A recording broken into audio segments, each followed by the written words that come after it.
I'm B. Today we're talking about brain rot.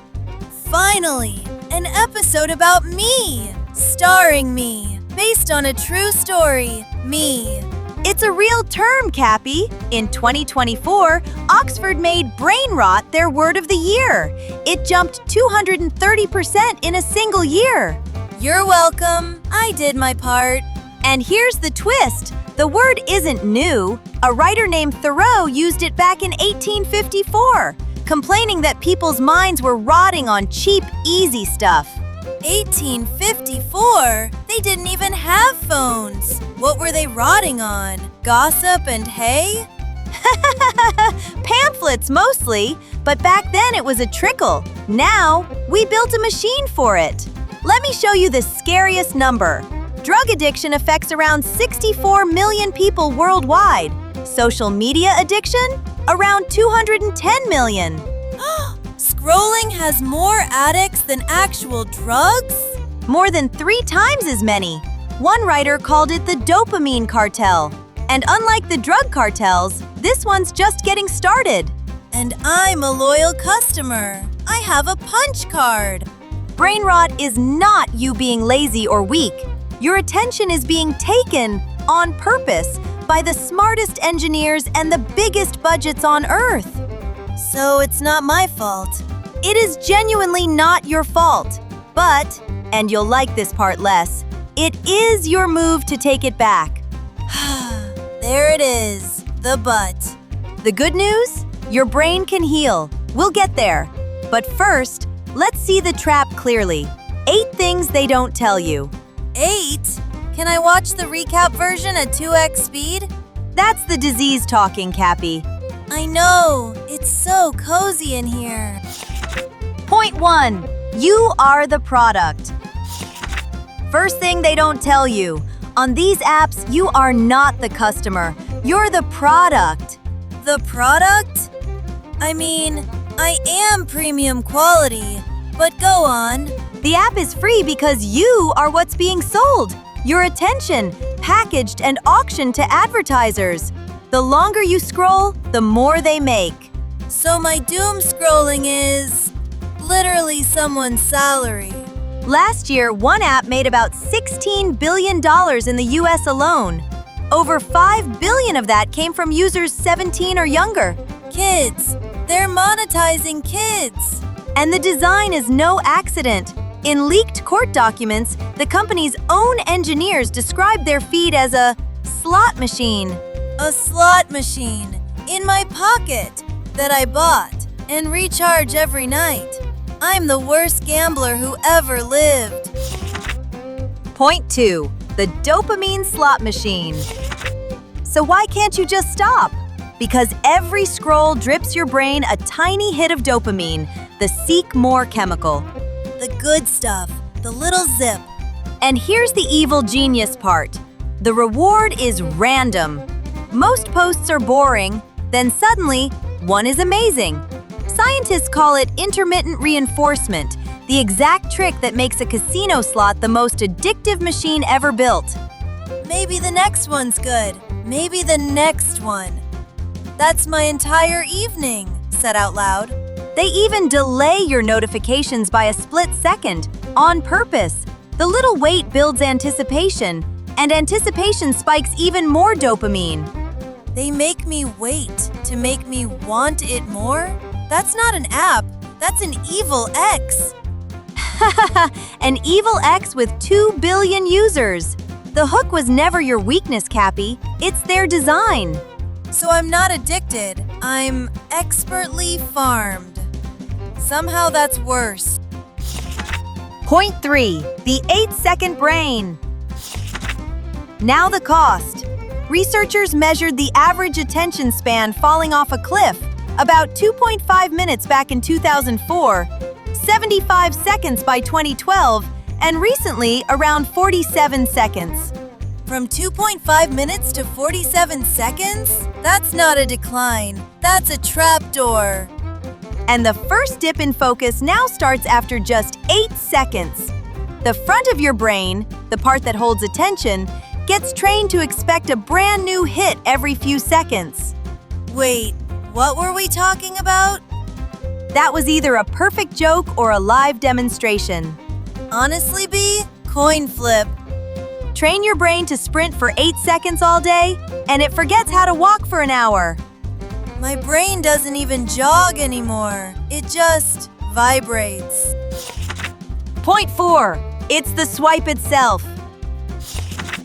Here's the one that shocked even me. It's not just what you watch. The swiping itself changes your brain. The finger move? Oh, come on. A 2024 study at Peking University showed people the exact same videos. One group swiped through them, the other watched them as one continuous clip. The swiping group came out with measurably weaker thinking. Same content, different gesture. So my own thumb is making me dumber. The betrayal is coming from inside the paw. And a 2025 study at Bristol found that unlimited swiping wrecked perspective memory. The memory that reminds you why you walked into a room. That's why I keep ending up in the kitchen holding a single sock. And in a Munich study, of all the apps tested, only the fast swiping one dropped people's memory from about 80% down to a coin flip. A coin flip? My memory is now one tiny, indecisive coin. Heads, I forget this whole episode. Point 5. They start with babies. This next one is darker, and it explains everything. The hooks are tested on babies. On babies? One mega-popular kids channel has 193 million subscribers and over 200 billion views. To build it, the makers reportedly ran an experiment. 2 screens, one playing their show, one playing ordinary life. And they watched exactly when a toddler looked away. And then? Then they filled those exact moments with bright colors and sudden motion so the child couldn't look away. They reverse engineered a baby, a tiny human with 0 defenses. And children with more than 60 minutes a day of that fast content show more attention problems and a duller ability to read faces and feel for others. So it was never a fair fight. We get handed the slot machine before we can even walk. That's exactly why this isn't about willpower, Kapi. Hold that thought. Point 6. Takes, not thoughts. Here's what it does to your thinking. A 30-second video can only hand you the conclusion. There's no room for the why, the reasoning. Good. Reasoning's the boring part. Just give me the answer. But if you only ever swallow conclusions, you stop building your own. You collect other people's takes, like trading cards. So I don't have opinions. I have a collection. And it's worse. You see the take, the 50,000 likes, and a top comment telling you how to feel, all before you've thought a single thought yourself. So by the time I form an opinion, it's already pre-chewed baby food for my brain. A new study watched people write essays with an AI. Their brain activity was the flattest, and minutes later, they couldn't quote a single line they'd written. Researchers called it cognitive debt. Cognitive debt. Wonderful. Now my brain has bills too. Reading a book makes you walk the whole path of an idea. That's a workout. Scrolling just hands you the trophy for doing nothing. Point 7. It's not willpower. Now, the most important idea in the whole episode. You will not win this with willpower. You're supposed to say I can be. That's the genre. I won't lie to you. On one side, you're one tired brain. On the other, thousands of the smartest engineers alive, billions of dollars and years of testing, all aimed at a single goal, keeping you scrolling. That's not a fair fight. That's a capybara versus a tsunami. So you stop fighting the wave. You change the room. You cannot out-willpower a slot machine. So you don't sit at the slot machine. Exactly, Kapi. That's the entire secret. Phone charges in another room. Screen set to gray so the colors stop screaming. Apps off the phone, only on a computer. You change the environment so you don't need the willpower.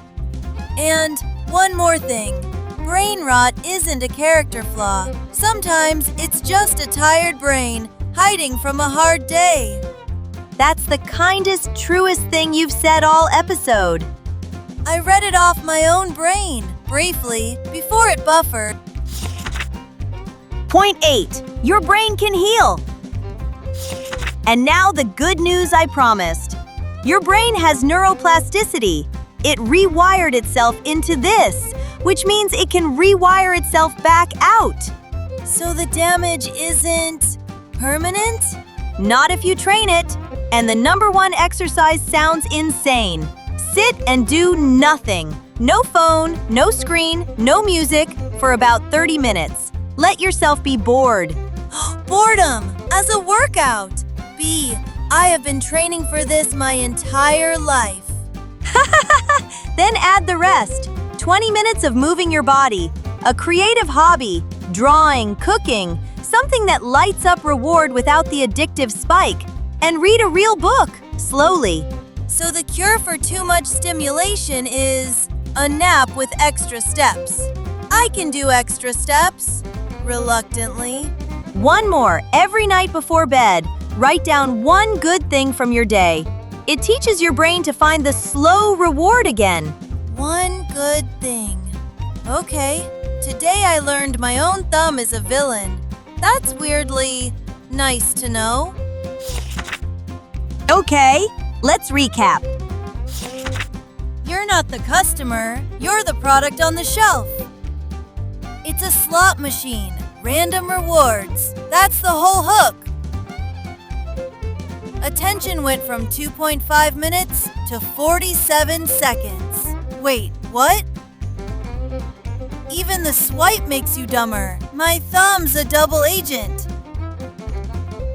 They test the hooks on babies. No defense, never a fair fight. Short videos hand you takes, not thoughts, pre-chewed. You can't out-willpower it. Change the room, not yourself. But the brain heals. Be bored. Move. Make stuff. Read one book. All 8, and you stayed with me the whole way. My phone's in the other room. We're both being very brave about it. Honestly, I came in here thinking brain rot was just me, my whole personality, the lazy little capybara who scrolls. But that's the trick, isn't it? They made it feel like me, so I'd never fight it. I didn't lose my attention, B. Somebody took it, and I just held the door open. So what do you want back? 1 real hour. No swipe, just me and one slow thing. A book I actually finish. A window I actually look out of. That's the whole fight, Kapi. It was never the phone. It's the hour. My attention was the most valuable thing I owned, and I was handing it over for free. I have nothing to add to that. Again. Quick, write it down before my thumb takes it back. Be bored. Be here. And then the greatest nap of my life. Take the hour, Kapi. You just watched 14 whole minutes on purpose. That's not brain rot. That's a brain doing push-ups. Subscribe while your attention's still in the room.